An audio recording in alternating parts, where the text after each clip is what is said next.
وہاں بیچارے لوگ سسک رہے ہیں، ان کے پاس دوائیں موجود نہیں ہیں اور ان کے پاس غذائی قلت ہے، مکان ان کے ختم ہو گئے۔ اقوام متحدہ کی رپورٹ کے مطابق 52,000 لوگ بے گھر ہو گئے اور کہیں اس سے زیادہ لوگ بے گھر ہو گئے، یہ تو ان کی رپورٹ ہے۔ تو اس لیے اللہ نے ہمیں آسودہ زندگی دی ہے تو ہم آدھی روٹی کھا لیں اور آدھی روٹی ان اپنے مسلمان بھائیوں کے لیے بھیجنے کی کوشش کریں۔ الحمدللہ ہم نے ادارۃ المصطفیٰ کے تحت وہاں کام کا آغاز کیا ہے۔ اگر کوئی ہمارے پہ اعتماد کرنا چاہے تو ہم بھی اس خدمت کے لیے حاضر ہیں، اور انشاءاللہ آج سے وہاں غزہ کے اندر اللہ کی توفیق سے کام کا آغاز ہو گیا ہے ان کی نصرت اور اعانت کے لیے۔ باقی مختلف ذرائع ہیں، ان کے ذریعے سے آپ جو ہے وہ ان کی مدد کر سکتے ہیں۔ آپ کو اطمینان ہو جہاں تو یہ کام کرنے کا ہے۔ اس وقت سوشل میڈیا اور دیگر جو ابلاغ کے ذرائع ہیں وہ بہرحال اس دور کے اندر مؤثر ہیں، اور ان کے ظلم کو، جبر کو بے نقاب کرنے کے لیے یہ ایک اچھا ذریعہ ہے۔ اور اس مرتبہ پہلی بار ایسا ہوا ہے کہ پوری دنیا کے اوپر ان کے جور و ظلم سامنے آئے۔ پہلے ان کا اپنا میڈیا تھا، میڈیا پہ قبضہ ہوتا تھا اور کچھ باہر نہیں نکلنے پاتا تھا، لیکن اس مرتبہ کیسے کیسے مناظر جو ہے وہ آپ کو دیکھنے کو مل رہے ہیں، اور لوگوں کا جذبہ اور جوش و خروش آپ کو دیکھنے کو مل رہا ہے۔ تو ہمارے پاس جو بھی ٹولز ہوں ان کے ذریعے سے ہم ان کی آواز کو پوری دنیا کے اوپر پہنچائیں، یہ ہمارا کام ہے جو ہمیں ہر صورت کرنا چاہیے۔ اسی طرح ان کی مصنوعات کا بائیکاٹ کریں، اپنے ملک کی بنی ہوئی مصنوعات کو متبادل کے طور پہ استعمال کریں، ترکی کی مصنوعات کو متبادل کے طور پہ استعمال کریں۔ کفر کی آنکھوں میں کھٹکتا ہے ترکی، وہ چبھتا ہے ان کی آنکھوں کے اندر کہ کس طرح اس کو مٹا ڈالیں، تو ان کے ساتھ کھڑے ہوں۔ آپ سیاحت کرنے جاتے ہیں تو ترکی جائیں دیگر مغربی ممالک کی بجائے۔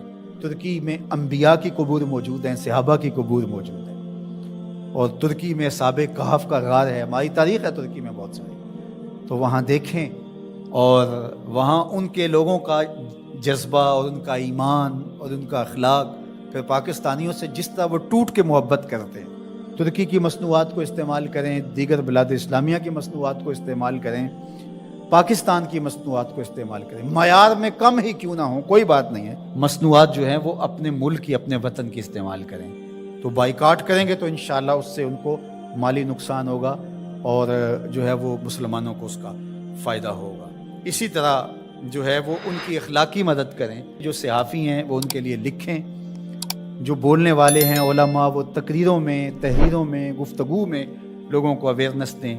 اتحاد امت کے ذریعے سے ہم ان کی مدد کر سکتے ہیں۔ امت اگر متحد ہو جائے، جغرافیائی تقسیمیں، لسانی عصبیتیں اور باہمی ہماری ذاتی رنجشیں اور نفرتیں جو ایک دوسرے کے خلاف کھڑی ہو جاتی ہیں اور جس سے امت کا اتحاد پارا پارا ہو جاتا ہے، یہ بدبختی ہوتی ہے۔ تو ان ساری تقسیمات کو رد کر کے حضور کے نام پر، قدس کے نام پر، قرآن کے نام پر، توحید کے نام پہ ہم جمع ہو جائیں۔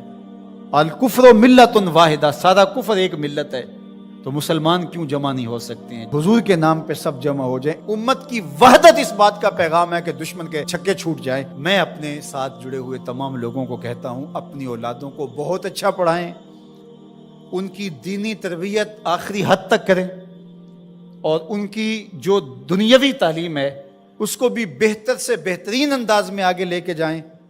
وہ ہر شعبے کے اندر آگے بڑھ کے شعبے کے اہم منصب تک پہنچیں، اور ان کے اندر جو راسخ مسلمان ہے وہ مضبوط تر ہو، وہ آپ کی آغوش سے گزرا ہے، وہ وہاں جا کر کے بھی جو ہے وہ پکا سچا مسلمان ہو۔ سب لوگ اس طرح جب آگے جائیں گے تو پھر نتیجہ آپ کے سامنے ہوگا، لیکن اگر ہم یہ نہیں کریں گے تو پھر ہم سوائے چیخنے چلانے کے، صدائے احتجاج بلند کرنے کے اور کچھ نہیں کر پائیں گے۔ تو بہرحال غالب تو آنا ہی آنا ہے اسلام نے، وہ پھر ہم نہیں ہوں گے، پھر اللہ تعالیٰ کسی اور کو منتخب کر لے گا ہماری جگہ پہ۔ اگر ہم چاہتے ہیں کہ ہم اور ہماری نسلیں اسلام کی نشأت کے کام آئیں، اسلام کی نہضت کے کام آئیں، تو اس کام کے لیے ہم اپنی نسلوں کو، اپنی اولادوں کو، اپنے رجال کار کو تیار کریں، تاکہ پھر ان جگہ پہ کھڑے ہو کر کے دین کی نصرت اور اعانت کے فریضے کو سر انجام دیں۔ اس وقت پوری دنیا کے جو معروضی حالات ہیں وہ آپ سب لوگوں کے سامنے ہیں۔ کابل سے کندھار تک، قلعہ جنگی سے تشت لیلہ تک، تورا بورا سے تقریر تک، موصل سے بغداد تک، جاوا کے ساحل سے رباط کے کوچہ و بازار تک، نیل سے کاشغر تک، القدس سے کشمیر تک، دریائے آموں کے اس پار سے ڈھل جھیل کے کناروں تک، جس سمت بھی نظر اٹھائیں خون ہی خون بکھرا ہوا نظر آ رہا ہے۔ ہم نے لٹتے ہوئے بغداد کی کہانیاں بھی پڑھی، غرناطے کو ڈوبتا ہوا بھی دیکھا، اندلس کی سرزمین میں مسلمانوں کے قتل عام کے قصے بھی دیکھے، لیکن ان 2-3 اشروں میں جس انداز سے مسلمانوں کے ساتھ جبر و ظلم کی داستاں رقم کی جا رہی ہے، یہ ایک انوکھا، دل گداز اور روحوں کو چیرتا ہوا ایسا ماحول ہے کہ ہر دل دکھ سے بھرا ہوا ہے۔ کائنات کے ایک گوشے میں آگ سلگ رہی ہے۔ ہمارے ساتھ کیا ظلم نہیں ہوا اور کون سا دکھ ہم نے نہیں سہا۔ ہمارے سروں سے بال نوچے گئے اور ان زخموں میں تیزاب چھڑک کر ہمیں دھوپ میں تڑپنے کے لیے چھوڑا گیا۔ یہ کل کی کہانی ہے۔ ہماری شارگوں کو کاٹا گیا اور جب خون بہہ گیا تو شارگوں میں پٹرول بھرا گیا، ہمارے جسموں کو آگ دی گئی، اور جب وہ لاشیں تڑپتے تھے امریکی گنڈے کہہ لگاتے تھے۔ کنٹینروں کے اندر جو شبرغان کی طرف جا رہے تھے اتنے لوگ بھر دیے گئے کہ جتنی ان میں گنجائش بھی نہیں تھی، اور جب وہ پیاس سے تڑپنے لگے تو ایک دوسرے کا پسینہ چاٹتے تھے، اور وہاں جا کر جب انہیں کھولا گیا تو دکھ بھری داستان سنانے کے لیے 2-3 کے علاوہ سب لوگ اپنے سروں پہ شہادت کا تاج رکھ چکے تھے۔ یہ کہانی بھی پرانی نہیں ہوئی کہ جب بغداد سے شعلے اٹھ رہے تھے، جب موصل کی گلیوں کے اندر ابلیس کا رقص تھا، جب اس قدر جنازے پڑے ہوئے تھے کہ کوئی دفن کرنے والا بھی نہیں تھا، اور قبرستانوں میں جب کوئی باقی جگہ نہ بچی تو لوگوں نے اپنے گھروں کے صحنوں میں قبریں کھودی۔ مجھے ام فاطمہ کی چیخیں آج تک یاد ہیں، جس کا سارا گھر اس کے سامنے لٹ گیا، جس کی آبرو پہ بھی حملے ہوئے۔ فلسطین کے اندر ابھی کل کی کہانی ہے کہ 100 بچوں کو ٹینکوں تلے رون دیا گیا۔ میں نے کعبۃ اللہ کی غربی دیوار کے ساتھ کچھ عورتوں کو لپٹ کے روتے ہوئے دیکھا۔ جب غور کیا تو وہ فلسطین کی خواتین تھی، اپنے رب کو اپنے دکھوں کی کہانی سنانے آئی تھی۔ ہمارے ساتھ بڑا کچھ ہوا، ہم نے بڑے دکھ سہے، ہمارے اوپر بڑے کچوکے لگے، ہم زخموں سے چور تھے، ہمارے کلیجے چیرے گئے۔ گوانٹا ناموبے کے جیل خانوں کے اندر 6x4 کے پنجروں میں ہمیں سردیوں میں برہنہ رکھا گیا۔ ہمارے ساتھ جبر کی داستانیں رقم کی گئی۔ ظلم کا کون سا طریقہ تھا جو آزمایا نہ گیا؟ بدر کی داستان اور شاب ابی طالب کی گھاٹیاں، طائف کے بازار، مکے کی گلیاں، اور پھر وہاں سے یہ قافلہ سخت جہاں کربلا کے تپتے ہوئے ریگزار میں کھڑا ہوا نظر آتا ہے۔ ہم نے گردنیں کٹائیں، ہم نے اس راستے کے اندر اپنے بچوں کو اپنے ہاتھوں پہ لے کے ظالم کے سامنے کھڑے ہو کر کے کہا کہ تم ہمارے جذبہ شہادت کو کیسے مان کر سکتے ہو؟ جو چل کے آ سکتے تھے وہ پاؤں کے بل بوتے پہ آ گئے، اور جو چل نہیں سکتے تھے ظالموں تیر آزماؤ، انہیں ہم گود میں اٹھا کے لے آئے ہیں۔ ہماری تاریخ بڑی تابناک ہے، ہماری تاریخ بڑی روشن ہے، ہماری تاریخ بڑی دلاویز ہے۔ ہم ہنس کے جان دینا جانتے ہیں۔ 1857 کی جنگ آزادی میں جب علامہ کفایت اللہ کافی کو پھندے پہ چڑھایا جانے لگا تو انگریز نے کہا تھا، میں نے بڑا جنونی مولوی دیکھا ہے کہ جو پھندے کی طرف بڑھ رہا تھا تو میں نے اس کے چہرے کے اوپر سرخیاں دیکھی ہیں، اس کے چہرے کے اوپر میں نے بانکپن دیکھا ہے، اس کے چہرے کے اوپر میں نے ایک عجیب روشنی دیکھی ہے۔ ہم تو پھانسی گھاٹوں میں بھی اجالا کرتے ہیں، ہم تو ہٹلر کے دیش کے اندر بھی مسکرا کے جان مارتے ہیں۔ ہم نے تو یہ عظیمتوں کی داستانیں رقم کی۔ ظالموں نے بڑے ظلم کیے، بڑے دکھ کیے، خلافت عثمانیہ کو توڑنے کے لیے ان کے کتنے جاسوس حرکت میں آئے، مسلمانوں میں افتراق کے بیج بوئے۔ کیا کیا دکھ نہیں اور کیا کیا زخم نہیں جو ہم چاٹ رہے ہیں۔ لیکن یہ 2-3 سال تو ایک ایک لمحہ عذاب بنا ہوا ہے، ایک ایک سانس اذیت بنی ہوئی ہے۔ مغرب نے یہ سمجھا کہ شاید ان کا دم خم ختم ہو گیا ہے۔ وہ سمجھتا ہے کہ مسلمان سیاسی عدم استحکام کا شکار ہے، ان کے حکمران استعمار کے اعلی کار ہیں، ان کی معیشت مفلوج اور دفاع کمزور ہو چکا ہے، لے دے کے ایک حب نبی کا جذبہ ہی رہ گیا ہے جو ان کے سینوں میں موجود ہے، اور وہ چاہتا ہے کسی طرح ان کے سینوں سے یہ جذبہ بھی نکال لیا جائے اور پھر انہیں مٹا دیا جائے یا انہیں اپنا غلام بنا لیا جائے۔ وہ ہم سے حب رسول کی تپش چھیننا چاہتا ہے اور ہم سے وہ ہماری پہچان اور ہماری وہ عزت چھیننا چاہتا ہے۔ مغرب نے یہاں بھی ٹھوکر کھائی، اس نے حکمرانوں کے آئینے میں عوام کے چہرے کو دیکھا، اس نے سمجھا کہ ان میں زندگی کی رمق نہیں، اعصاب شل ہو گئے، دل بجھ گئے۔ لیکن مغرب کان کھول کے یہ بات سن لے کہ یہ لٹا ہوا کارواں، یہ خانمہ برباد لوگ، یہ کبھی یورپ نے انہیں لوٹا، کبھی انہیں امریکہ میں لوٹا، یہ لٹتے رہے، یہ کربلا میں بھی لٹے، یہ لوٹے جاتے رہے۔ ان کے لٹنے کی کہانی بڑی دردناک بھی ہے اور بڑی طویل بھی ہے، لیکن مغرب سن لے کہ جب یہ خود لٹنے پہ آ جائیں تو پھر اپنا سودا کوچہ محمد میں کرتے ہیں، جب وہ خود لٹنے پہ آ جائیں تو پھر سب کچھ رسول کریم کی ناموس کے لیے قربان کرنے کے بعد بھی یہ کہتے رہ جاتے ہیں، کروں تیرے نام پہ جاں فدا، نہ بس ایک جاں دو جہاں فدا، دو جہاں سے بھی نہیں جی برا، کروں کیا کروڑوں جہاں نہیں۔ مغرب تو براہ راست حملے کر رہا ہے جس سے ہمارے جگر پاش پاش ہو گئے۔ آج پوری دنیا پہ کٹ رہے ہیں ہم، لٹ رہے ہیں ہم، خانمہ برباد ہیں، ہمارا قافلہ آج بے یوسف ہے۔ صاحبو، زندگی کٹ رہی ہے، آؤ میں اور آپ اپنے آقا سے عہد کریں۔ میرے دامن میں سسکیوں کے سوا کچھ نہیں ہے، میں تو روتا ہوں۔ آج تو لوگ میرے رونے کا مذاق بھی اڑاتے ہیں، لیکن کیا کروں جب میرا سینہ زخمی ہو، جب میرا دل پھٹ رہا ہو، جب امت مسلمہ زخموں میں مبتلا ہو، جب کابل سے کندھار تک، جب قلعہ جنگی سے دشت لیلا تک، جب تورا بورا سے تقریر تک، جب موصل سے بغداد تک میں جدھر نظر اٹھاؤں مجھے لاشیں ہی لاشیں پڑے ہوئے نظر آئیں، تو میں پھر کیا کروں؟ میرے ہاتھ میں کچھ ایسی چیز بھی نہ ہو کہ میں ظالم کی گردن توڑ سکوں، میری حکومتیں بھی بے غیرت ہوں اور میرے جو ہے وہ حکومت کے کار پرداز بھی منطقے تراش رہے ہوں۔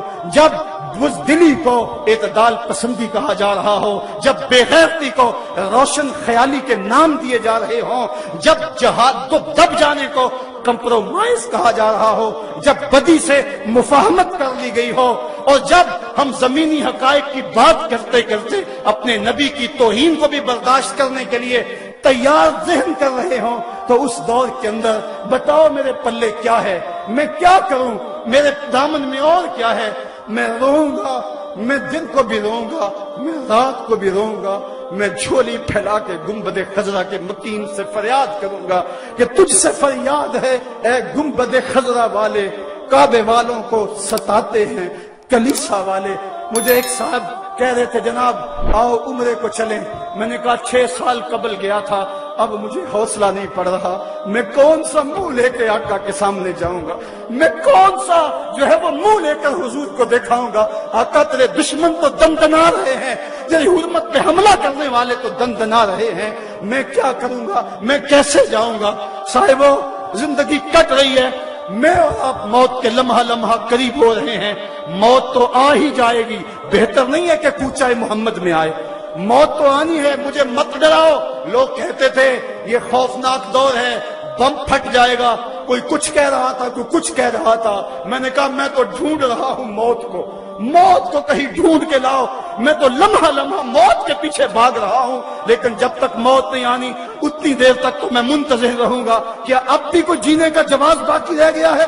اب بھی ہم جی سکتے ہیں کہ ہمارے آقا کی توہین ہو رہی ہو اور ہم جی رہے ہوں؟ ایک ایک سانس دکھن بن گیا ہے، ایک ایک سانس نیزے کی انی ہے جو کلیجے کو چیر رہی ہے، زخم ہی زخم ہے، تا حد نظر شعلے ہی شعلے چمن میں نظر آ رہے ہیں، امت لٹ رہی ہے، کٹ رہی ہے، پٹ رہی ہے۔ اے خاصہ خاصان رسل، وقت دعا ہے، میں یہی عرض کروں گا حضور ہم سے روٹ نہ جائیے.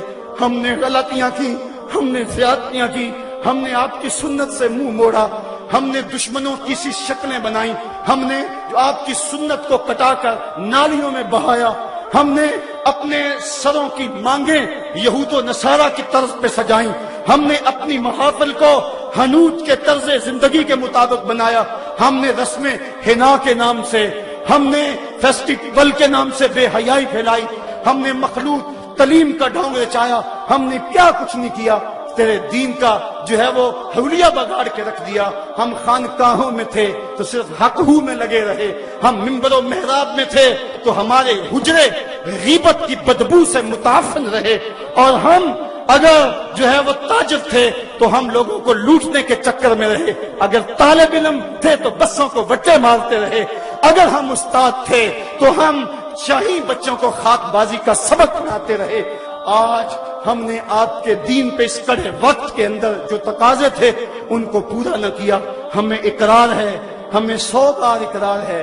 میرے اس عہد کے ساتھ آج ہم پھر رخصت ہوتے ہیں کہ ہم اپنے آقا کے لیے سر سے لے کر پاؤں تک حاضر ہیں. اپنے آقا کے لیے ہماری جوانیاں بھی حاضر ہیں, ہماری زندگی بھی حاضر ہے, ہماری ایک ایک سانس بھی حاضر ہے. اس نعرے کی لے کم نہیں ہونی چاہیے. یہ نعرہ فقط نعرہ نہیں, یہ دل کی دھڑکن ہے, یہ صدائے دل نواز ہے, یہ اپنے آقا نامدار سے سچا سچا اور کھڑا عہد غلامی ہے. اگر گلے سے اوپر بولنا ہے تو بے شک کوئی نہ بولے, لیکن اگر یہ دل کی دھڑکن کی صدا ہے تو آج میرے ساتھ پھر وہی نعرہ کہ یہ کیسے دن آئے, فلک بھی دشمن, زمین بھی مخالف, اوپر سے بھی بارود, نیچے سے بھی زلزلے, جائیں تو کہاں جائیں, نہ پائے ماندن نہ جائے رفتن, لگتا ہے رحمت خداوندی بھی ہم سے روٹ گئی.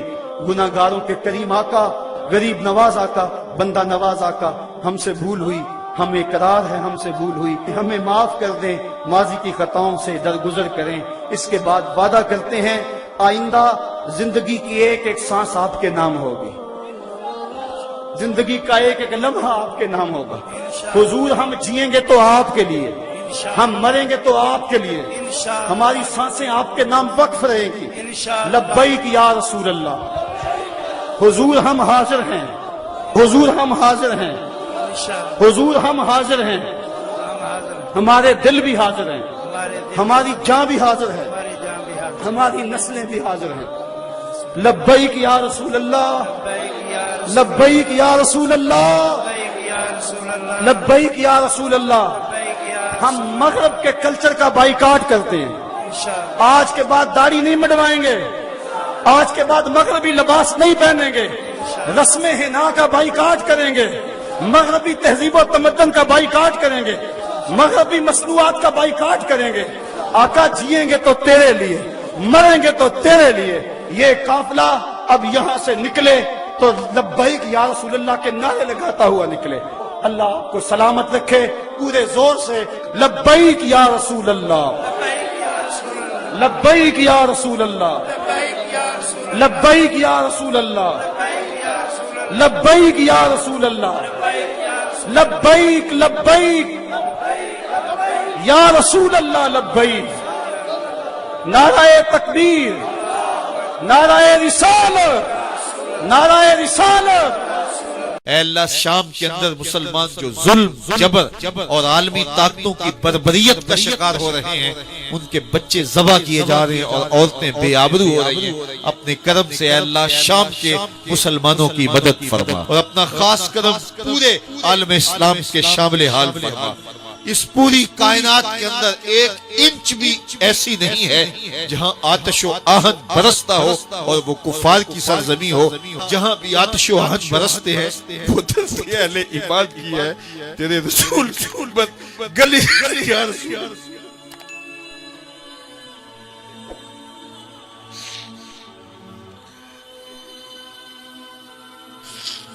اے اللہ گلی گلی تیرے رسول کی امت رسوا ہو رہی.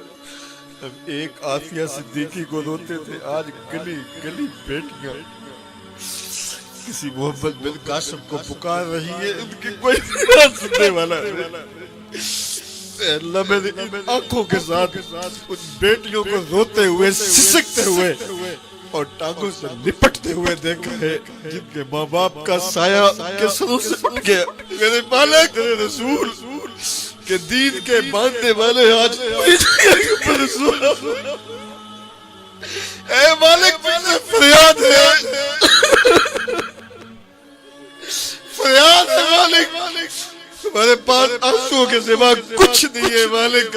بلکتے ہوئے مجبور لاچار لوگ تجھ کو پکار رہے میرے مالک. اگر تو نے قوم مسلم کی دل جوئی نہیں, تانا دے گے بد مسلم کا خدا کوئی نہیں. خار ہے بدکار میں ہوئے ذلت, کچھ بھی ہے مالک تیرے محبوب کی امت سے. اللہ تیرے رسول کی امت اتنی رسوا,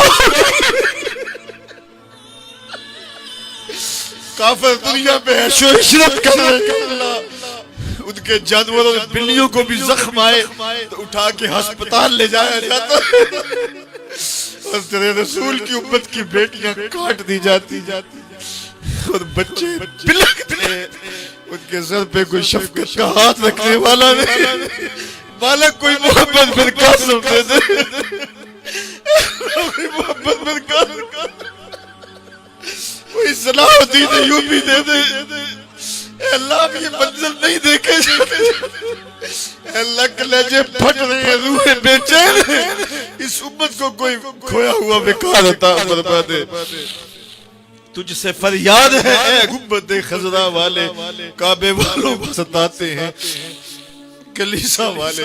اللہم اید الاسلام والمسلمین, اللہم اعز الاسلام والمسلمین, اللہم اعز الاسلام والمسلمین, اللہم اعز الاسلام والمسلمین, اللہم اعز الاسلام والمسلمین. اے اللہ مسلمانوں کو کھویا ہوا بیکار عطا فرما دے. اے اللہ قبلہ اول کو آزادی دے دے. امت کو کوئی محمد بن قاسم عطا کر دے, کوئی صلاح الدین ایوبی عطا کر دے. اللہ اس امت کو کھویا ہوا بیکار دے دے. اج دین نبی دا مانگ یتیماں تے گھر کر تکے کھاوے کتھوں لبھا میرے رونے دو گل لاوے. اے اللہ اس امت کو کھویا ہوا بیکار عطا کر دیا جائے, اس عزت اور آبرو عطا کر دی جائے. اے اللہ پاکستان کو نظام رسول کی بہاریں بخش دی جائیں, اور یہاں کے لوگوں کو اتنی قوت دی جائے, اتنی طاقت دی جائے, ہماری افواج کو اتنی طاقت دی جائے کہ وہ پوری دنیا کی مسلمان بیٹیوں کے سر پہ ہاتھ رکھنے جا گئے آگے تمہاری مدد کے لیے. میرے مالک پورے آسمان کے نیچے ان کا کوئی نہیں ہے. مالک تو کرم فرما دے, امت مسلمہ کو کھویا ہوا بیکار عطا فرما دے. ان بلکتے یتیموں کی مدد فرما, ان دکھیوں کی مدد فرما. نت پڑھائیں استغفار, نت پڑھائیں استغفار. کیسی توبہ ہے او یار, نت پڑھائیں استغفار, نت پڑھائیں استغفار. ساوے دے کے لئی سوائی, ودیاں دی تو بازی لائی. اے مسلمانی کتھوں آئی, اے تیرے کردار, نت پڑھائیں